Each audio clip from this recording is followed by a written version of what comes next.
कश्मीर की पहलगांव में तारीख थी 22 अप्रैल और दिन था मंगलवार। दोपहर के करीब 2:45 हुए थे। देश के अलग अलग राज्य से 40 से ज्यादा लोगों का एक ग्रुप कश्मीर के पहलगांव की वेसरन घाटी में घूमने आया था। सभी टूरिस्ट मैदान में घूम रहे थे तो कुछ टूरिस्ट दुकान के बाहर कुर्सियां पर बैठे थे। तभी जंगल की तरफ से सेना की वर्दी और नकाब पहने आतंकी आते हैं और टूरिस्ट से नाम पूछे जाते हैं, पहचान पत्र चेक किए जाते हैं और कलमा भी पढ़ाया जाता है। और जो लोग मुस्लिम नहीं थे उन लोगों पर ताबड़तोड़ गोली चलाई गई। करीब 10 मिनट तक गोली चलाते रहे। टूरिस्ट और वहां के लोकल दुकानदारों को समझ आ गया था ये आतंकी हमला है। शुरुआत में एक टूरिस्ट की मरने की खबर आई, लेकिन रात के करीब 11 बजते 27 लोगों की मरने की न्यूज सामने आई। एक रिपोर्ट के मुताबिक ज्यादातर मरने वाले लोग पुरुष ही थे। शुरुआत में पता ही नहीं चला क्या हो रहा है, क्योंकि हमलावर सेना की वर्दी पहने हुए थे। महाराष्ट्र के पुणे की आशा पहलगांव घूमने जाती है। उन्होंने एक मीडिया चैनल को बताया कि जो हमलावर थे वो सिर्फ वहां के पुरुष को ही मार रहे थे और खास तौर पर हमलावरों ने हिंदू को जबरदस्ती कलमा पढ़ाने की भी कोशिश की। जो नहीं पढ़ पाए उन्हें गोली मार दी। मेरे सामने मेरे पापा को 3 गोली मारी।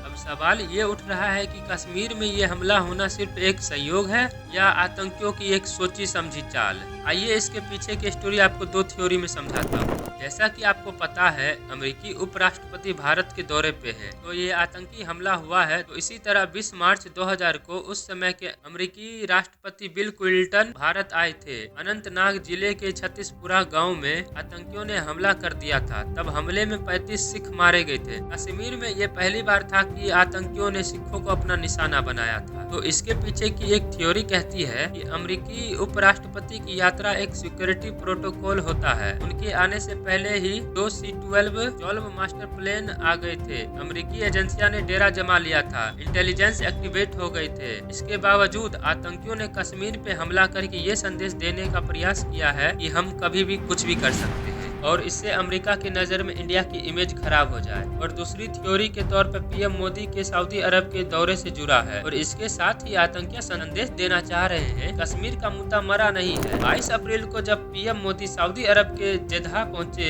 2 दिन का ये दौरा था, कई दिनों पहले से ही तय था। सऊदी अरब के दौरे में पीएम मोदी का वहाँ के क्राउन प्रिंस से मुलाकात करने, दोनों नेता के बीच योग, मीडिया, मनोरंजन और खेल को लेकर MOU साइन होने की उम्मीद थी। ऐसे में सऊदी अरब के पुराने दोस्त पाकिस्तान को पीएम मोदी का यह दौरा कहीं न कहीं पाकिस्तान को रास नहीं आई। थिंक टैंक सनोवा इंस्टीट्यूट के डायरेक्टर और पाकिस्तानी एनालिसिस्ट कमर चेमा के अनुसार पीएम मोदी का सऊदी दौरा पाकिस्तान के लिए एक तरह का चैलेंज है। और खबर ये भी है कि सऊदी अरब के पाकिस्तानी भिखारियों के लिए नया नियम ला रहे हैं। वहीं भारत पीएम मोदी अरबों डॉलर की डील भी कर रहे हैं। तो अब आतंकियों ने ये दिन ही क्यों चुना, इसकी वजह क्लियर हो चुकी है। यानी आतंकियों ने सऊदी अरब समेत मीडिया ईस्ट के मुस्लिम देशों और अरब सरकार को एक मैसेज देना चाह रहे हैं, कश्मीर का मुद्दा अभी खत्म नहीं हुआ है। Retire lieutenant general Sanjay Kulkarni ji कहते हैं कि यह आतंकी हमला टाइमिंग देखकर और सिस्टमेटिक मेथड से किया गया है। भारत के प्रधानमंत्री पीएम मोदी मिडिल ईस्ट गए हुए हैं। ऐसे में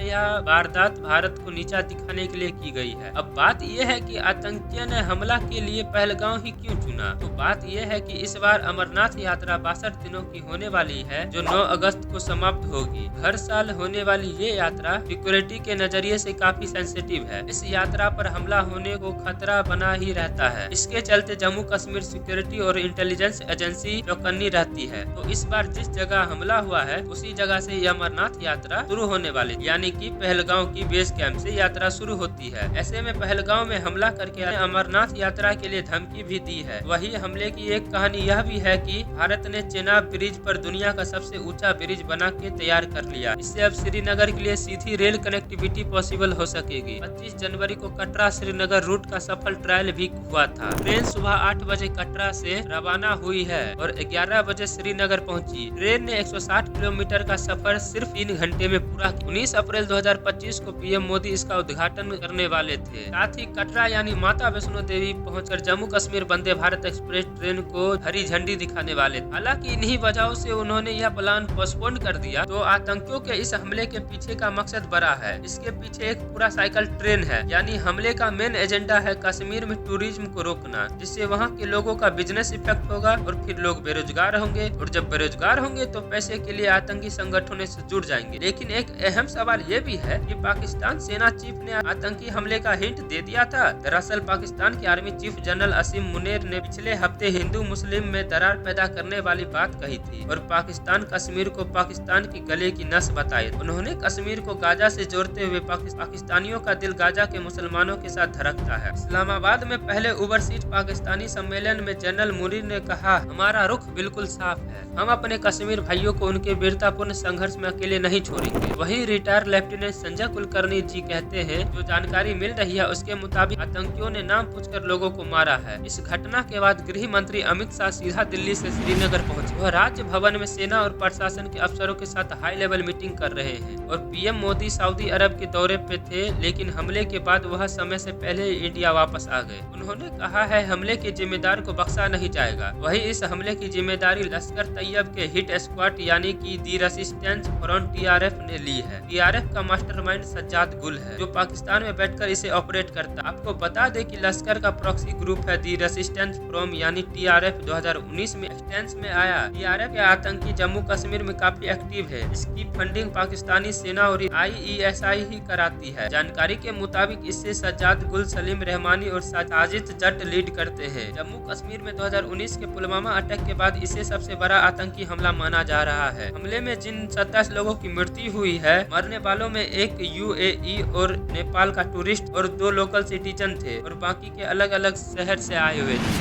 बाकी का सर्च ऑपरेशन चल रहा है। आगे का न्यूज जल्द मिले। फिर मिलेंगे एक और नए वीडियो के साथ। जय हिंद, जय भारत।